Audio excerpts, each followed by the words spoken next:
Hi everyone, welcome back to my channel. I am a channel who is focusing on eyeshadow palette reviews. So if you are someone like me who absolutely loves eyeshadows, but you like to get detailed reviews before you purchase just to make sure that you'll really love your purchase, then please consider subscribing to me. Today I have a new brand. It's Happimess. This palette is I Don't Give a. I'm going to give a detailed review of this palette today, and if you want to see how I got this eye look, then I will also do a tutorial at the very end of this video. So if that sounds interesting to you, then just stick with me. This is the Happimess palette. So this palette, I gave a 5 out of 5 or an A+ for color story. The only thing it's lacking is a light tone matte to set the primer. I use this tone right here, which has a satin finish. I've been using that to set my primer, and I've had no issues with it because it has a pretty natural satin finish, so it's not too glowy. This has 4 mattes, 1 shimmer, 1 metallic, and then it has 2 satins. You can see that it has a nice variation of tones. So you have highlighting shades, you have transition shades, you have lid shades, you have crease shades, you have everything you need to get several beautiful looks from this palette, which is why I'm giving it an A+ for color story. But color story is very subjective, and because of that, I don't include that into the main score of the palette, which I'll give towards the end of this video. Packaging. This to me is exactly what I want when I'm traveling. It's very secure. It has this clasp lock right here, so you do have to get your fingernail in there to be able to open it, but if you were to just throw this into your makeup bag, you wouldn't have to worry about it coming open. It's too secure. There's no way it would come open in your bag. The one thing that it's missing obviously is a mirror, but this costs $12, which is $1.33 per pan. It's 9 grams, so it's $1.33 per gram. So it's a very nice price. I don't care so much about mirrors because I don't use small mirrors. I usually bring a travel mirror with me. I need a bigger mirror to do my makeup, and so not having a tiny mirror to go with this isn't too big of a deal for me anyway. It might be for you. These palettes are tiny. They are the same size as the Huda Obsession palettes, but they contain 0.9 less grams than the Huda Obsession palette. But again, they're less than half the price. So let's get into some swatches next, and I will go eyeshadow by eyeshadow and give you my rating of each eyeshadow. Shade 1 is a medium light tone beige matte.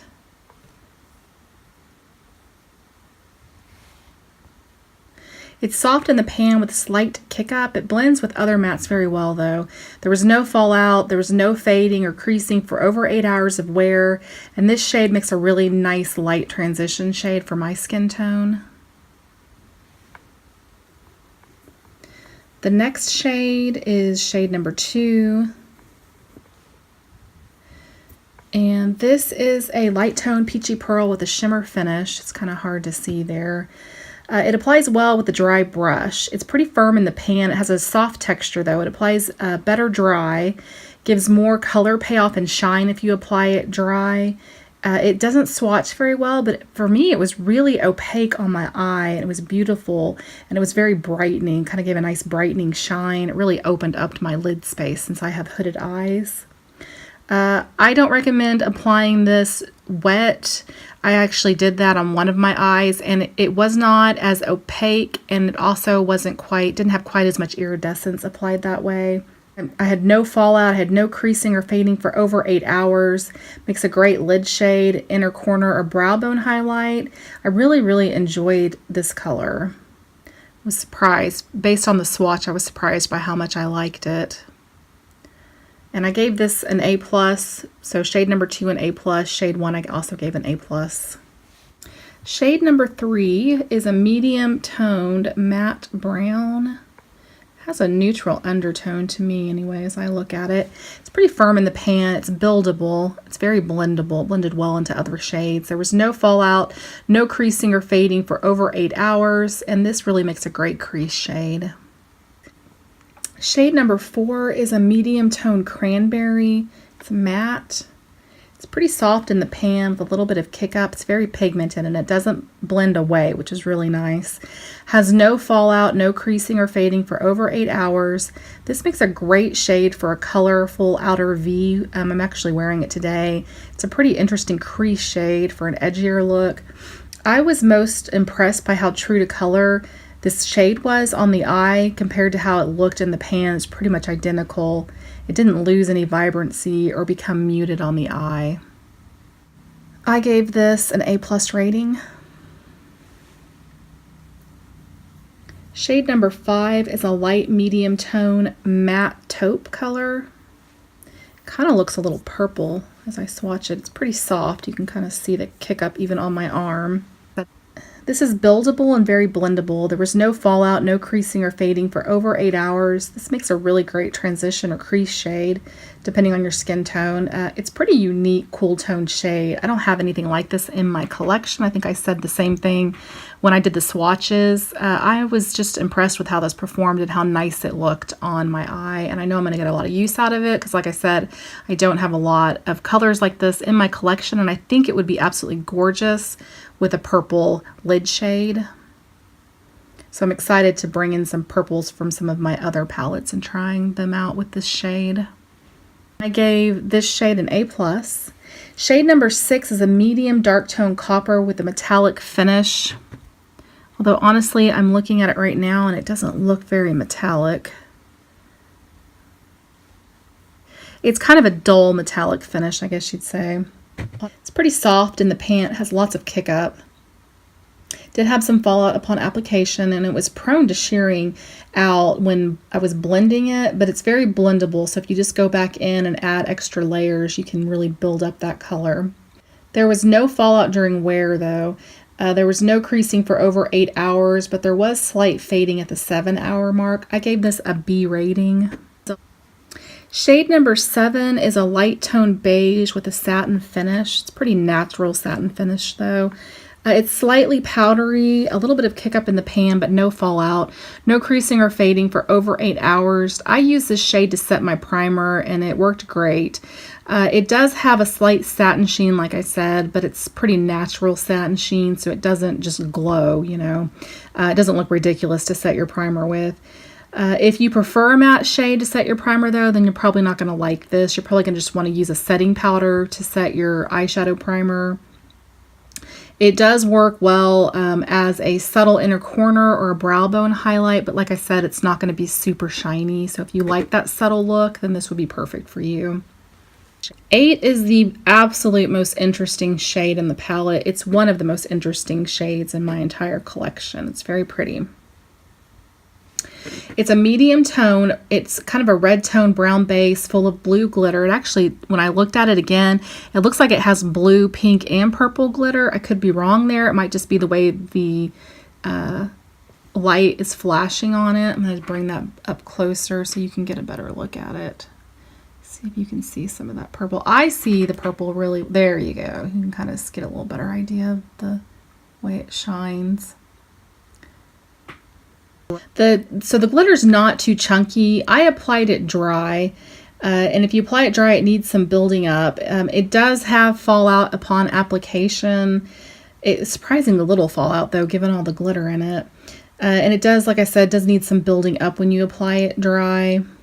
I recommend applying it with a damp brush. I had the most luck applying it with a damp brush. It increased the opacity of it. Fallout was the same, unfortunately. Did have fallout during wear. That was kind of the biggest issue that I had with it, is that as I was wearing it, I just kind of had that glitter, that purple and that pink and that blue glitter raining down on my face. But the glitter is fairly subtle. It's small particle sizes, and so I was out all day that day, and I don't recall ever like feeling embarrassed, like my face was just a glittery disco ball. It didn't look that bad. It was just really in the sunlight that you could see it the most. This color it shows up very purple on the eye, and you can see that in my eye look that I did today. It's a very unique color, and because of that, I think I'm going to be more than happy to keep wearing it, even though it has so much fallout. I used this as a lid shade today. It kind of reminds me of the Stila Glitter and Glow. That's how much shine it has to it. I gave it a B+ because of that fallout, but really the fallout was the only issue that I had with it. It had no fading, it didn't crease. And the last shade is number 9. That feels so silky in the pan. This is a deep tone brown with a satin finish. It's firm in the pan, but oh, it's so soft on your finger. Has good pigmentation, but you might need to kind of swirl your brush and dig your brush in a little bit to really get the most pigmentation and pick up the product. It blended very well. There was no fallout at all upon application or wearing. There was no fading or creasing for 8 hours. Despite the satin finish, it really made a great crease shade. It would also be great for deepening up the outer V of the eye or using under the bottom lash line. It'd be pretty for a smoky eye look as well. And this is a closer look at all these shades. And this is a natural light. And just for reference, I have a neutral, about a 15 on the MAC scale skin tone.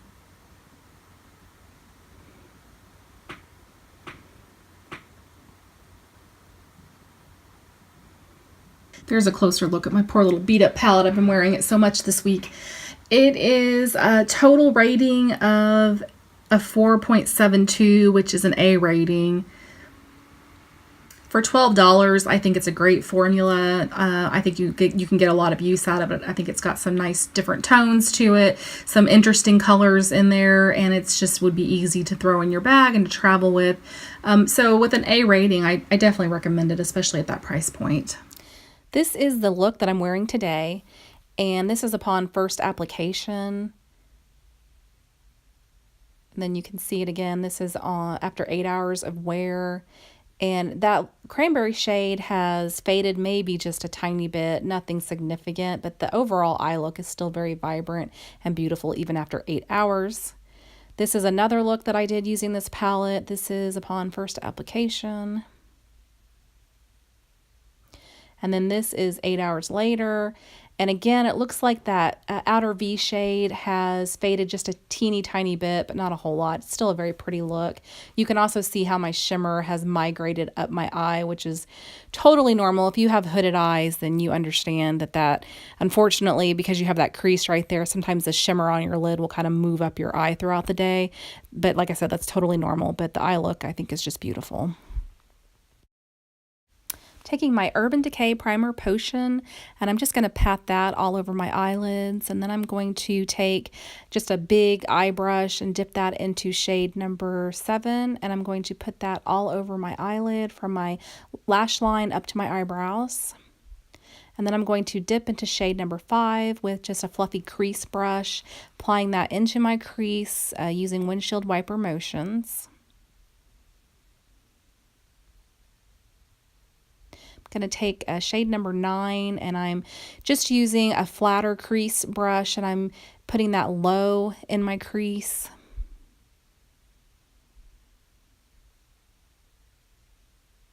I'm going to take that same fluffy crease brush, and I'm going to just blend those 2 shades together in my crease. I'm going to take shade number 8 with a flat shader brush, and I'm going to pat that all over the inner 1/3 of my eye. I recommend doing that with a wet brush. And then I'm going to take that cranberry shade, which is shade number 4, and I'm using a pointed defining brush, and I'm going to apply that in the outer 1/3 of my eye, and I'm building that up with several layers to really deepen that color. Taking that crease brush, that fluffy crease brush, and I'm just blending those 2 lid shades together so that they mesh seamlessly.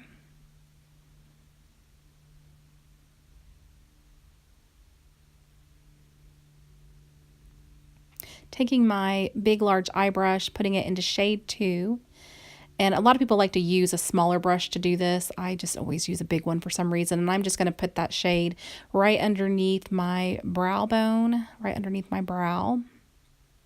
And then I'm going to take a small brush and I'm going to just an accent brush. I'm going to put that in the inner corner of my eye just to lighten that up.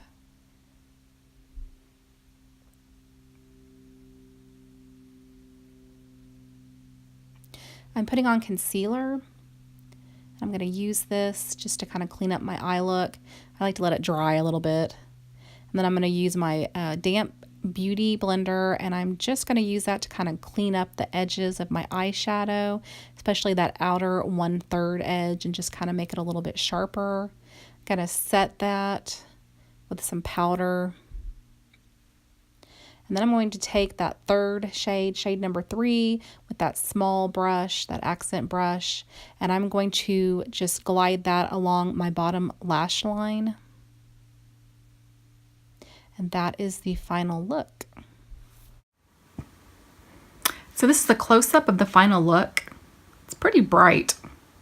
I think it's gorgeous. I put this on Instagram and got a ton of likes for it. If you don't follow me on Instagram, I'll put my Instagram handle down below. So if you'd like to follow me there, you can. It's beautiful, lasted all day long with very minimal fading. Did have some fallout, obviously, because I used that glitter shade, but this palette is gorgeous. I'm not mad that I purchased it for $12. I think it was a really good investment. Okay, so that's all I have today. If you have any questions, please put them in the comment section. I'd be happy to answer them. I just want to thank you for being here with me today. If you enjoy these kind of videos, please give it a thumbs up and please consider subscribing to me. I would really appreciate it. And I hope to see you again soon. Bye-bye.